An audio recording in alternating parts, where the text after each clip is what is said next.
यवतमाळ जिल्ह्यातील राळेगाव शहरापासून 2 किलोमीटर अंतरावर असलेल्या सोनुर्ली शिवारातील मालटेकडी जंगलामध्ये शनिवारी दुपारी एका महिलेचा मृतदेह संशयास्पद स्थितीत आढळलाय।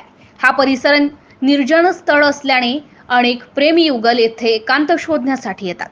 त्याच दिशेनेच पोलिसांनी तपास सुरू केलाय। संशयिताला ताब्यात घेतले। आरती शरद कोबे, वय 36, राहणार पिंपरी असे मृत महिलेचे नाव आहे। या महिलेचा मृतदेह आढळल्यानंतर परिसरातील नागरिकांनी याची माहिती पोलिसांना दिली आहे। राळेगाव पोलीस व स्थानिक गुन्हे शाखेच्या पथकाने घटनास्थळी पाहणी करून घातपाताचा संशय व्यक्त केलाय। महिलेच्या शरीरावर चाकूचे वार होते। तिच्या गळ्यावर, पाठीवर, छातीवर चाकूने वार करण्यात आले होते। यावरून महिलेचा खून झाल्याचा संशय बळावला होता। त्या दिशेने पोलिसांनी तपास सुरू केलाय। या घटनेची माहिती महिलेच्या पतीला देण्यात आली आहे। घटनास्थळ पंचनामा करून मृतदेह शवविच्छेदनासाठी ग्रामीण रुग्णालयात पाठवण्यात आला आहे। पोलिसांनी महिलेची माहिती गोळा करून यातच महिलेचे प्रेमसंबंध असल्याचे पुढे आले।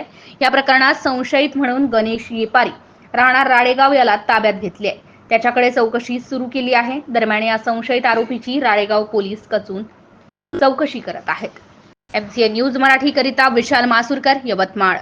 नमस्कार, मी रामेश्वर मेंदने, उपविभागीय पोलीस अधिकारी पांढरकवडा। काल रोजी राळेगाव पोलीस स्टेशनच्या हद्दीमध्ये राळेगाव शहरापासून 5 किलोमीटरच्या अंतरावरती आपल्याला पिंपरी दुर्ग येथील महिला आरती कोबे यांचा मृतदेह आढळून आला होता। सदरचा मृतदेह आढळल्यानंतर आपण तात्काळ घटनास्थळी जाऊन सदर ठिकाणचा घटनास्थळ पंचनामा केलेला आहे आणि अज्ञात आरोपी विरुद्ध या राळेगाव पोलीस स्टेशन येथे कलम 103(1) नुसार गुन्हा दाखल करण्यात आलेला आहे। सदर गुन्ह्याच्या तपासामध्ये आम्हाला गोपनीय माहिती अशी मिळाली की सदर महिलेचे राळेगाव शहरातील राहणाऱ्या गणेश येपारी नावाच्या युवकासोबत काही दिवसापासून प्रेम संबंध होते। त्यावरून सदर युवकाला आम्ही ताब्यात घेऊन विचारपूस केली असता त्यांनी प्राथमिक तपासामध्ये गुन्हा केल्याची कबुली दिलेली आहे।